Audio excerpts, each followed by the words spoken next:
नमस्कार। कभी कभी किसी बच्चे का भाग्य इतना अच्छा होता है कि बस वो रिक्वेस्ट भेजता है, टेक्स्ट मेरे सामने होता है और मैं वीडियो बनाने लग जाती हूँ। आज सुबह जैसे ही मैंने मोबाइल खोला तो एक बच्चे की रिक्वेस्ट थी कि मैम एमिली डिकिंसन की because I could not stop for death इस पोइम को करा दीजिए। और मेरे सामने ये कलेक्शन था पोइम्स का और उसमें ये पोइम मुझको मिली।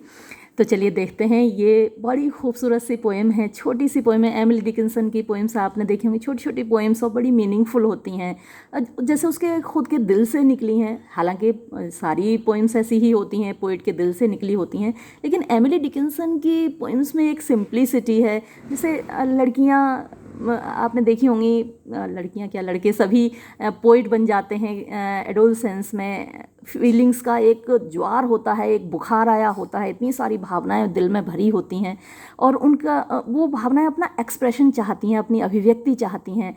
तो फीलिंग्स तो सबके अंदर होती हैं, लेकिन उनको एक्सप्रेस करना हर किसी के बस की बात नहीं होता, वो भी पोइम के रूप में। तो यहाँ कुछ ऐसी ही भावनाएं हैं, सिंपल सी फीलिंग्स हैं उसकी पोइम्स में। ये जो पोएम है because I could not stop for death, ये पब्लिश हुई थी 1890 में, पोस्थुमसली पब्लिश हुई थी, यानी कि एमिली डिकिंसन की डेथ के बाद। और जब ये पब्लिश हुई थी तो इसका ओरिजिनल टाइटल था द चैरियट। द तो स्पेलिंग आपको पता है, THE द, और चैरियट CHARIOT, चैरियट माने रथ होता है। ये ओरिजिनल टाइटल था, ये आप नोट कर सकते हैं। मल्टीपल चॉइस क्वेश्चंस में अक्सर पूछ लिया जाता है कि इस पोइम का ओरिजिनल टाइटल क्या था। तो इसका ओरिजिनल टाइटल द चैरियट था और ये पब्लिश हुई थी 1890 में। तो यहाँ द चैरियट जैसे कि उसका मीनिंग होता है रथ, है ना। एक गाड़ी होती है, रथ सजा हुआ, उसमें बैठकर पहले राजा रानी जाया करते थे। तो ऐसा ही एक डेकोरेटेड सा चैरियट है, एक रथ है खूबसूरत सा, और उसमें लेने उसको कौन आया है, एमिली डिकिंसन को उसका महबूब आया है। आय हाय, वो महबूब भी कौन है, वो डेथ, मौत। देखिए तो because I could not stop for death, because क्योंकि आई कुड नॉट स्टॉप, मैं नहीं रुक पाई, फॉर डेथ, मौत के लिए। हम सभी बहुत बिजी होते हैं ना अपनी लाइफ में, जब तक जिंदा रहते हैं तो हमको लगता है ये करना है, वो करना है, ये करना है, इतने सारे काम होते हैं, हमारे पास फुर्सत होती ही नहीं है, हम रुक ही नहीं पाते। तो यही हाल एमिली डिकिंसन का था, वो रुक ही नहीं सकी कि भाई मौत भी आनी है, उसके साथ भी जाना है, बिल्कुल नहीं रुक सकी, अपने काम में बिजी थी। Because I could not stop for death, क्योंकि मैं मौत के लिए नहीं रुक पाई। ही काइंडली स्टॉप्ड फॉर मी, ही वो यानी डेथ को ही कहा है। तो वो बड़ा दयालु था, वो मेरे लिए रुक गया। मैं तो थोड़ी सी सेल्फिश थी, है ना, अपने काम में लगी रही, मैं उसके लिए नहीं रुक पाई, लेकिन वो बड़ा दयालु था और वो मेरे लिए रुक गया। आए कितना अच्छा महबूब है, कितना दयालु महबूब है, रुक गया वो उसके लिए। कोई बात नहीं, तुम बिजी हो, मैं रुक जाता हूँ। वाह, ही काइंडली स्टॉप फॉर मी। अच्छा, आया किस में था, द कैरियज, एक गाड़ी लेकर आया था, एक रथ लेकर आया था अपनी महबूबा के लिए, आओ बिठाने के लिए उसको। द कैरियज हेल्ड आउट, और उस कैरियज में हेल्ड मतलब उसमें बैठे हुए थे, उस रथ में, उस गाड़ी में बैठे हुए थे। बट जस्ट मतलब केवल, आर सेल्व्स, हम ही दोनों, एंड इमोर्टलिटी, और साथ में कौन था, इमोर्टलिटी, अमरता। यानी डेथ थी, मैं थी वो था, और मुझे गाना तो याद नहीं है, लेकिन ऐसा कोई गाना है, मैं थी वो था, आगे मुझे नहीं याद। तो ऐसा ही कुछ यहाँ पर है। बट आर सेल्व्स, मैं थी, डेथ थी, और कौन था, इमॉर्टलिटी, अमरता। तो देखिए जब डेथ आती है तो हम लोग डरते हैं, बिना बात डरते हैं, मौत आ रही है, अरे कोई मरना ही नहीं चाहता, ये तो है। लेकिन डेथ के बाद हमको क्या मिलता है, इमॉर्टलिटी मिलती है, अमरता मिलती है। तो एक तरीके से डेथ से डरने की ज़रूरत नहीं है। मौत तो आनी है, अवश्यम भावी है, इनएविटेबल है, आप उससे बच तो नहीं सकते, लेकिन आपको खुश होना चाहिए कि इसके बाद आपको आपके सारे कष्ट, सारी परेशानियां ख़त्म हो जाती हैं। आपको क्या मिलता है, इमॉर्टलिटी। जब तक यहाँ है, जब तक इस दुनिया में है, इसको एंजॉय कीजिए, इसके मज़े लीजिए, और जब यहाँ से जाना है तो भी डरने की कोई बात नहीं, क्योंकि हम अमरता की ओर जा रहे हैं, इमॉर्टलिटी की ओर जा रहे हैं। तो उस रथ में देखिए कितना सिंबॉलिकल, कितना खूबसूरत सा डिस्क्रिप्शन है कि उस रथ में मैं थी, डेथ था, है ना, वो तो क्योंकि महबूब है, डेथ था, और इमॉर्टलिटी, अमरता, हम तीन थे उस रथ में। चलिए आगे बढ़ते हैं। फिर क्या हुआ भाई, रथ में बैठ गए, सवार हो गए। वी स्लोली ड्रो, हम धीरे धीरे चले। हाँ, कोई जल्दबाजी नहीं। रियल लाइफ में तो हम लोग बड़ी जल्दी में होते हैं। आप देखिए पी पी हॉर्न बजते ही रहते हैं। आप सड़क पर निकलिए, मेरा घर से कॉलेज तक जाना, ये पा पी प्या, कानों में इतना शोर भर जाता है हॉर्न्स का। लेकिन यहाँ कोई जल्दबाजी नहीं है, बहुत स्लोली, बहुत पीसफुली वी स्लोली ड्रोव, हम धीरे धीरे हमने अपना रथ चलाया। ही न्यू नो हेस्ट, वो तो जल्दी को जानता ही नहीं था। मेरा महबूब इतना प्यारा, उसको कोई जल्दबाजी नहीं थी। ही न्यू, वो जानता था, नो हेस्ट, कोई जल्दबाजी नहीं, उसको कोई जल्दी नहीं थी। आराम आराम से हम लोग जा रहे थे। And I had put away, और मैंने एक तरफ रख दिया था माई लेबर, जो मेरा परिश्रम, मेरा जितना काम था जिसमें मैं अभी तक बिज़ी थी, वो अब मैंने एक साइड को रख दिया। ले भाई, हो गया लाइफ, तेरा काम हो गया। तो मैंने अपनी जो लेबर थी, अपना जो हार्डवर्क था, वो एक साइड में रख दिया। एंड माई लेज़र टू, और अपनी जो फुर्सत थी वो भी रख दी। अब क्योंकि देखिए लेज़र तो अब लेज़र ही है, पूरे टाइम फुर्सत ही फुर्सत है। लेकिन यहाँ लेबर के साथ लेज़र को रख दिया। मतलब एक थोड़ा सा आप कहते हैं, कह सकते हैं यहाँ को ऑक्सीमोरोन है यहाँ पर, कि लेबर को रख दिया लेकिन लेज़र को थोड़ी रख दिया। अब तो खाली फुर्सत ही फुर्सत है। लेकिन यहाँ अब वो बिज़ी हो गई है अपने महबूब के साथ। तो वो जो लेज़र, जो वर्ल्डली सेंस में लेज़र है, जो फिज़िकल सेंस में लेज़र है, जो कि लाइफ के सेंस में लेज़र है, वो यहीं छोड़ दी है ना। लाइफ में लेबर होती है, लेज़र होती है, फुर्सत होती है, तो वो सब रख दिया। लेकिन अब एक यहाँ से नई शुरुआत उसकी हो गई। तो जो सांसारिक चीज़ें थीं वो उसने यहाँ साइड में रख दी।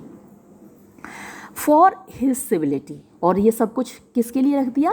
उसकी सिविलिटी को देखते हुए, उसकी सभ्यता को देखते हुए, उसके गुड मैनर्स को देखते हुए। कितना अच्छा महबूब है, कितना प्यारा। तो उसकी सिविलिटी देखिए कि मैं नहीं रुक रही हूँ लेकिन वो मेरा वेट कर रहा है। वो प्यार से मेरे लिए एक रथ लेकर आया है, गाड़ी लेकर आया है मुझे अपने साथ ले जाने के लिए। तो उसके इन्हें गुड मैनर्स को देखते हुए, उसकी सिविलिटी को देखते हुए, मैंने अपनी सारी संसार की चीज़ें, सारा काम, सब कुछ एक तरफ रख दिया और उसके साथ चल दी मैं खुशी से। वी पास्ड, हम गुजरे, द स्कूल, स्कूल से होकर। अब ये जो यहाँ पर डिस्क्रिप्शन है, इसको क्रिटिक्स कहते हैं कि ये थोड़ा रिमेंसेंस है, यानी संस्मरण का है। एक तो ये भी पॉसिबल है कि वो वहाँ जहाँ से गुजर रहे हैं वहाँ एक स्कूल है और बच्चे वहाँ पर खेल रहे हैं। तो एक तो ये भी हो सकता है कि जब जहाँ से रथ जा रहा है वहाँ का डिस्क्रिप्शन है। और कुछ क्रिटिक्स कहते हैं कि उसको अपने स्कूल की याद आ रही है। जब व्यक्ति मरता है ना, तो सारी लाइफ उसकी एक रील की तरह, एक फिल्म की तरह उसकी आंखों के आगे घूम जाती है। उसे जहाँ से उसकी मेमोरी होती है, स्कूल डेज़ याद होते हैं, अपनी सहेलियाँ, अपने फ्रेंड्स, कैसे हम खेलते थे, कैसे घूमते थे, झूला झूलते थे।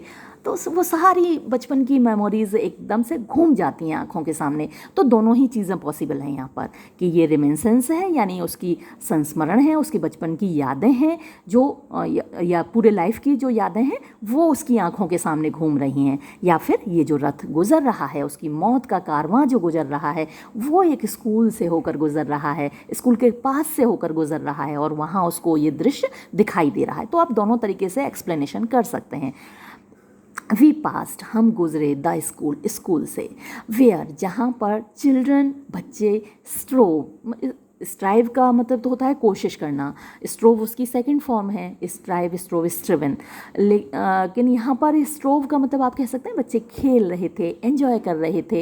एट रिसेस, रिसेस होता है इंटरवल, बीच में जो खाने के लिए लंच टाइम होता है तो उसको रिसेस बोलते हैं। तो रिसेस था और रिसेस में आपको मालूम है बच्चे कितनी मस्ती करते हैं, इधर से भागना, उधर से भागना, और फिर एक दूसरे से टकरा जाते हैं। अक्सर वहाँ पर 2-4 बच्चों के तो लंच बॉक्स गिर ही जाते हैं, उनका खाना ज़मीन पे गिर जाता है। ऐसा अक्सर मेरे बच्चे भी कहते हैं, मम्मी आज हमारा खाना गिर गया रिसेस में। तो यहाँ पर बच्चे क्या है, रिसेस में मज़े कर रहे हैं, घूम रहे हैं और खेल रहे हैं इन द रिंग, मतलब घेरे में। तो जो खेल का मैदान होता है, फील्ड होता है, बच्चे अपनी अपनी क्लास से निकलकर दौड़ते हुए वहाँ रिंग में आ जाते हैं, मतलब कि फील्ड में आ जाते हैं, खेल के मैदान में आ जाते हैं, प्लेग्राउंड में आ जाते हैं और वहाँ पर मज़े कर रहे हैं बच्चे। तो इसको हो सकता है अपनी स्कूल की याद आ रही हो कि कैसे मैं रिसेस में खेलती थी अपनी सहेलियों के साथ, या फिर जो कारवां गुजर रहा है उसकी मौत का, वो स्कूल से होकर गुजर रहा है। वी पास्ड, हम गुजरे, द फील्ड्स, खेतों से, ऑफ गेजिंग ग्रेन, गेजिंग माने घूरते हुए, ग्रेन अनाज, तो अनाज की जो बालियां हैं खेतों में, ऐसा लग रहा है जैसे हमको घूर रही हैं, क्योंकि हमारा कारवां जा रहा है, हमारा रथ जा रहा है और सजा हुआ है। तो जब किसी का शव यात्रा जा रही होती है ना, तो हर कोई देखता है, हम भी किसी की शव यात्रा देखते हैं, जब कोई डेड बॉडी जा रही होती है रास्ते से, तो हम थोड़ी देर रुकते हैं, ईश्वर को याद करते हैं, उस डेड बॉडी को भी नमन करते हैं, थोड़ी देर रुक जाते हैं वहीं पे। तो ऐसा ही लग रहा है जैसे कि जो फील्ड हैं, जो खेत हैं अनाज के, वो गेजिंग माने घूर रहे हैं, ध्यान से देख रहे हैं कि देखो कोई बंदा जा रहा है, उसकी यात्रा स्वर्ग की ओर चल दी है। We pass the fields of gazing grain, we pass the setting sun, और हम कहाँ से गुजरे? सेटिंग सन, डूबते हुए सूरज के करीब से गुजरे। और रादर, या फिर ये कहें, ही पास्ड अस, कि वो हमारे करीब से गुजरा, यानी जो सूरज है, सूरज तो डूब रहा है, तो सूरज हमारे करीब से गुजरा, ये भी हम कह सकते हैं कि ही पास्ड अस, वो हमारे करीब से गुजरा। अब जब सूरज डूब गया है ना, तो जाहिर सी बात है कि रात आएगी। जब तक सूरज रहता है तब तक वार्मथ रहती है, गर्मी रहती है। अच्छा, ये जो सूरज डूबा है ये सिंबॉलिकल भी है ना, जो सूरज है वो लाइफ का, दिन का, रोशनी का सिंबल है, और लाइफ ख़त्म हो रही है यहाँ, क्योंकि डेथ के रथ में जा रही है एमिली डिकिंसन, तो जो उसका जीवन का सूरज था वो डूब रहा है, उसकी लाइफ ख़त्म हो रही है। तो जो सन है यहाँ पर, सेटिंग सन, वो उसकी लाइफ ख़त्म होने का भी सिंबल है। तो देखिए, जो सारी इमेजरीज़ हैं वो अपने आप में बहुत सिंबॉलिकल हैं, प्रतीकात्मक हैं। तो अब सूरज डूबने के बाद क्या हुआ? द ड्यूज, ओस, ओस पड़ती है ना, रात होने लगती है, ठंड बढ़ने लगती है। द ड्यूज ड्रू, अब ओस आई, आने लगी। क्विवरिंग माने कांपती हुई, एंड चिल, और ठंडी ठंडी। तो सूरज जब तक रहता है वो वार्मथ रहती है, उसके बाद तो ठंड शुरू हो जाती है, रात जैसे ही आती है तो कांपती हुई ठंडी ठंडी ओस आ गई, सूरज तो गुजर गया। अब जब अपने महबूब के साथ, है ना, अपने दूल्हे के साथ दुल्हन जाती है, तो आपको मालूम है उसकी ड्रेस कैसी होती है? खूबसूरत सी, हल्की फुल्की सी। हमारे यहाँ सर्दियों में भी शादियाँ होती हैं तो भी दुल्हन की ड्रेस में स्वेटर तो नहीं होता है। आपने देखा है किसी दुल्हन को स्वेटर पहन के शादी के मंडप में बैठे हुए? नहीं पहनते, बहुत हल्की फुल्की सी खूबसूरत सी ड्रेस होती है।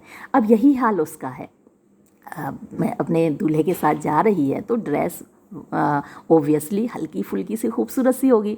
तो अब वो क्विवरिंग, कांप रही है और उसको ठंड लग रही है ना, जैसे ही रात हुई है। क्यों लग रही है? फॉर, क्योंकि ओनली, केवल, गौसामर, गौसामर बोलते हैं एक महीन सा कपड़ा होता है, मकड़ी के जाले जैसा महीन धागे का बना हुआ कपड़ा होता है। तो केवल गौसामर का माई गाउन, मेरा गाउन था, जो मैंने गाउन पहन रखा था, वो बड़े महीन से हल्के से कपड़े का है। माई टिपेट, टिपेट दुपट्टे को बोलते हैं। दुल्हन ऊपर से सर पर दुपट्टा डाले रहती है ना, चाहे किसी भी धर्म की दुल्हन हो, दुपट्टा होता है ना उसके सिर पे, कहीं वाइट होता है, हमारे यहाँ रेड होता है, क्रिश्चियंस में वाइट दुपट्टा डाले रहते हैं, और एक हल्का सा झीना सा पर्दा होता है, वो दुपट्टा बड़ा जालीदार होता है, उसमें कुछ कुछ छुपता है, कुछ कुछ दिखता है, दुल्हन का चेहरा खूबसूरत सा उस जालीदार दुपट्टे में से दिख रहा होता है। तो माई टिपेट, मेरा जो दुपट्टा था, यानी मेरा जो घूंघट था, ओनली टुली, ये टुली भी पतला सा रेशम का जालीदार जो कपड़ा होता है उसको बोलते हैं। तो मेरा जो दुपट्टा था, मेरा जो घूंघट था, वो भी बड़ा हल्का था। अब इतने हल्के कपड़ों में ठंड तो लगेगी ना दुल्हन को, तो वो कांप रही है दुल्हन, ठंड लग रही है उसको। We paused before a house, we paused, हम रुके, बिफोर अ हाउस, एक घर के सामने। अब कहाँ पहुँच गए? कब्रिस्तान में, जहाँ दफनाया जाता है। वो भी तो एक घर है ना, वो परमानेंट घर है।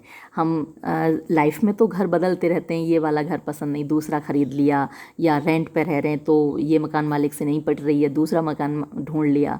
लेकिन एक उसके बाद हमारा जो परमानेंट घर होता है मौत के बाद, वहाँ से हम कभी नहीं चेंज करते, चाहे हमको पसंद हो ना हो, उसमें हम परमानेंटली सो जाते हैं। तो अब उसी घर पर वो पहुँच गई है। वी पॉज्ड, हम ठहरे, बिफोर अ हाउस, एक घर के सामने, दैट सीम्ड, जो लगता था, कैसा लगता था, ए स्वेलिंग, जैसे कि एक सूजन सी आ गई हो, ऑफ द ग्राउंड, ज़मीन पर। तो जो कब्रें होती हैं ऐसा लगता है, ज़मीन तो एकदम प्लेन होती है, चौरस होती है, सपाट होती है, लेकिन जब कब्र बनती है तो ऐसा लगता है जैसे कि एक स्वेलिंग सी आ गई हो उस ज़मीन के ऊपर। तो ये जो घर था मेरा, मुझे दिख रहा था, हम एक घर के सामने रुके जो कि ऐसा दिख रहा था जैसे कि ज़मीन को स्वेलिंग आ गई हो, सूजन आ गई हो। The roof was scarcely visible, जो रूफ थी, छत थी, स्केर्सली मुश्किल से ही, विजिबल माने दिखाई दे रही थी। अब छत दिखाई भी नहीं दे रही थी, विजिबिलिटी ख़त्म हो गई थी। तो अब आपको मालूम है कब्र के अंदर अंधेरा होता है, अंधेरे में कुछ भी दिखाई नहीं देता। तो उस घर की छत मुश्किल से ही दिखाई दे रही थी, मुश्किल से ही विजिबल थी। द कॉर्निस, और जो कंगूरे थे, कॉर्निस माने कंगूरे, तो उसके जो कंगूरे थे इन द ग्राउंड, ज़मीन के अंदर धंसे हुए थे। तो वहाँ कब्र में लेटने के बाद कुछ भी दिखाई नहीं देता, कंगूरे ज़मीन के अंदर धंसे हुए हैं, छत दिखाई नहीं दे रही, तो कुछ भी दिखाई नहीं दे रहा। सिंस देन, तब से, टिज सेंचुरीज, शताब्दियाँ गुजर गईं, है ना। हम उस घर में ऐसे लेटते हैं परमानेंट, शताब्दियाँ गुजर जाती हैं, हम कभी उठते ही नहीं उस घर से। तो टिल सेंचुरीज, शताब्दियाँ गुजर गईं, एंड येट, और फिर भी, फील्स, लगता है, महसूस होता है, शॉर्टर, छोटा, देन, उससे, द डे, उस दिन से छोटा ही दिखता है। ये जो शताब्दियाँ हैं उस दिन से छोटी दिखती हैं। आई फर्स्ट सरमाइज्ड, जब मैंने पहली बार, सरमाइज माने अंदाज़ा लगाना, आंकड़ा लगाना, अटकल लगाना, तो जब मैंने पहली बार अंदाज़ा लगाया था, द हॉर्सेस हेड्स, कि घोड़ों के सिर, यानी जो घोड़े रथ वाले, रथ में जुते हुए घोड़े जो उसको लेने आए थे, रथ जो उसको लेने आया था उसमें जुते हुए घोड़ों के सिर, वर, थे, टुवर्ड्स इटर्निटी, इटर्निटी की तरफ, इमॉर्टलिटी की तरफ, अमरता की तरफ। तो वो जो दिन था वो बड़ा दिन था, वो लंबा दिन था, जिस दिन मौत आई थी वो बड़ा दिन था। लेकिन यहाँ लेटे लेटे शताब्दियाँ हो गईं, और ये शताब्दियाँ भी छोटी लग रही हैं उस एक दिन से, जिस दिन मैंने अंदाज़ा लगाया था कि इन घोड़ों के सिर इमॉर्टलिटी की तरफ हैं, इटर्निटी की तरफ हैं, मैं इटर्निटी की तरफ जा रही हूँ। तो ये थी छोटी सी खूबसूरत सी पोएम समाप्त हुई, और मैं ये वीडियो भी यहाँ समाप्त करती हूँ। धन्यवाद।